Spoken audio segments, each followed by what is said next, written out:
Hello sa inyong lahat! Narito na naman si Mami Essie para mag-share na naman sa inyo ng isang masarap na recipe. Ngayon po ay magluluto tayo ng okoy. Ito pong gagawin nating version ay okoy ng Malabon. Pero bago tayo mag-umpisa, kung kayo ay nasa Facebook, don't forget to follow, like, and share. At kung nasa YouTube naman po, wag lang kalimutang mag-subscribe at pindutin ang bell button para lagi kayong updated sa ating mga bagong video. Ngayon, narito po ang ating mga kakailanganing sangkap. Gagamit po tayo ng, syempre, toge.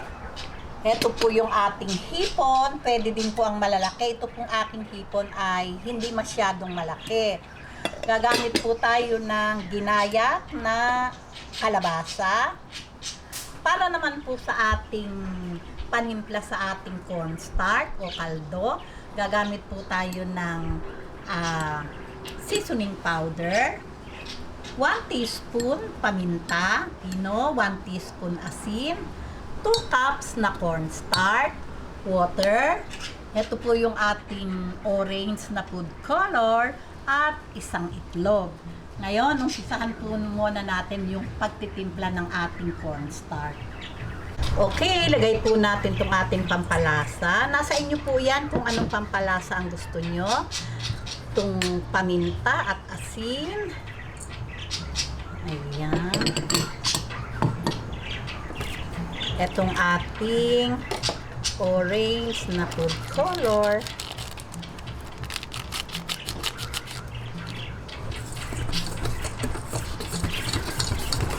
Ayan, yung pong tubig, konti-konti lang po yung ating paglalagay para po makuha natin yung tamang timpla.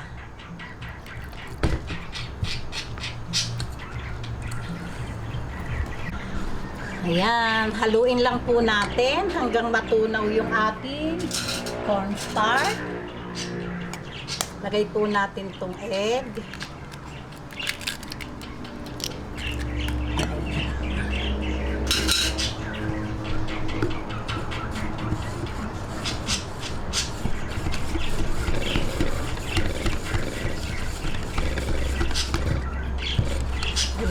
Ayan, pagka po ganitong tunaw na, at ayan, okay na din po yung kanyang lapot o labnaw. Umpisahan na po natin yung pagpiprito. Ayan, nasa inyo po yon. Pwede din po na lagyan nyo ng konting harina, yung ating cornstarch, para po maglapot siya ng bahagya. Pero pwede din po yung ganito na purong cornstarch para talagang malutong siya. Ayan. Lagyan natin ng toge.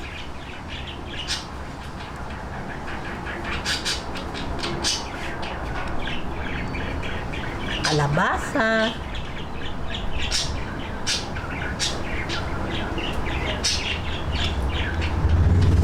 Lagyan natin ng hipon. Ayan. Siyempre po masarap, maraming hipon.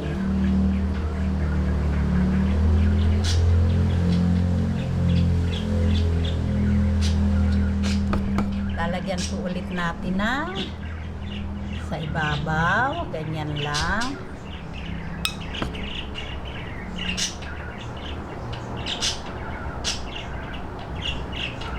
Ayan. Siguraduhin lang po natin makalatan lahat yung ibabaw. Ngayon, ayan na. Sasalang na po natin. Siyempre, pag mainit na po yung mantika. Okay. Ayan. Atin na pong ilagay.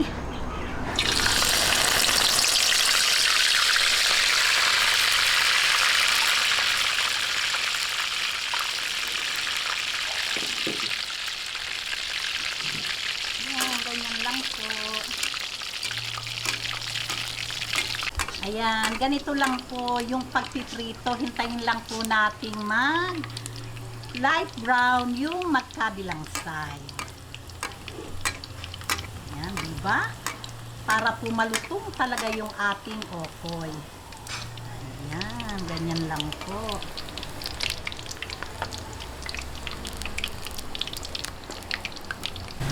Ayan, pagka po ganito na, hahanguin na po natin.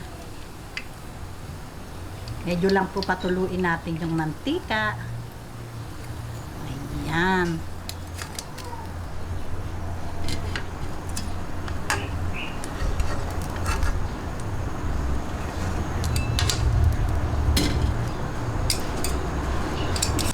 Ayan, ngayon kung may magtatanong po para sa madaling proseso, kung tatanong kung pwede bang itambog na lang lahat dito at pagsabay-sabayin. Siyempre po kukuha na lang. Ito po talaga yung mas maganda kasi po talagang malutong yung ating okoy. Ayan. O, ganyan lang po talaga. Ayan. Kahit naman po magpunta kayo ng Malabon, talaga pong ganito ang proseso nila sa pagluluto ng okoy. Ayan. Lagyan natin ng kalabasa. Masarap syempre, maraming kalabasa at ayan, syempre, masarap din, maraming hipon. Kagandahan naman po sa medyo maliit ring ating hipon, hindi po tayo masusungot. Dahil malambot pa po yung kanyang balat.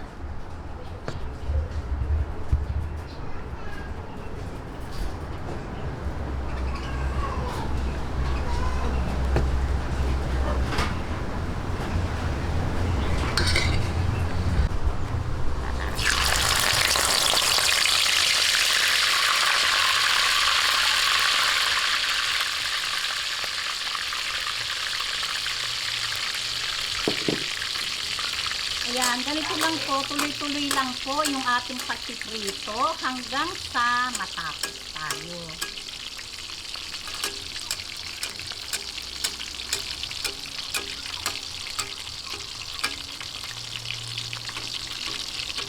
Bubusan-busan po natin yung ibabaw para po pag binaliktad natin, konting prito na lang.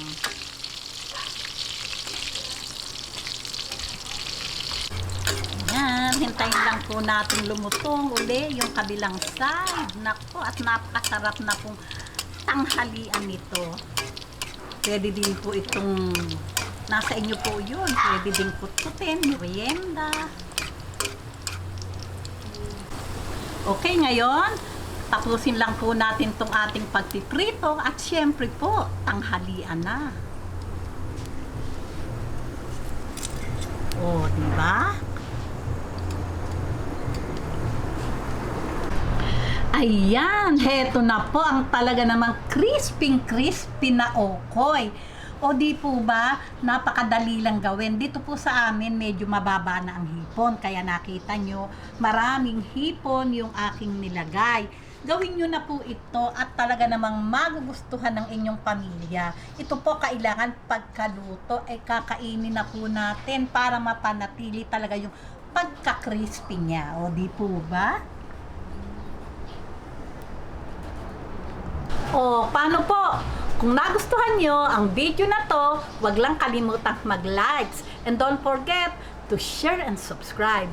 Baboos!